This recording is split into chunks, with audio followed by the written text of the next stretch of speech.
गेल्या वर्षभरात राज्याच्या ग्रामीण भागातील 7 लाख लोकांना कुत्री चावली आहेत. सर्वोच्च न्यायालयाच्या आदेशानंतर राज्य सरकारला खडबडून जाग आली असून भटक्या कुत्र्यांना सार्वजनिक ठिकाणी खायला दिल्यास श्वानप्रेमींना यापुढे दंड ठोठावण्याचे निर्देश राज्य सरकारने राज्यातील सर्व स्थानिक स्वराज्य संस्थांना दिले आहेत.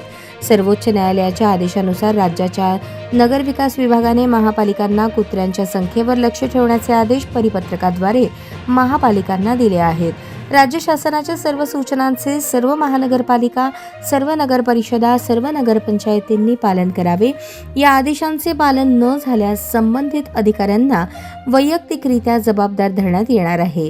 राज्यातील सर्व महानगरपालिकांनी त्यांच्या कार्यक्षेत्रात सुसज्ज पशुवैद्यकीय रुग्णालय उभारून सर्व रुग्णालयांनी अँटीरेबीज लस आणि इम्युनोग्लोब्युलिन्सचा साठा ठेवणे सक्तीचे करण्यात आले आहे.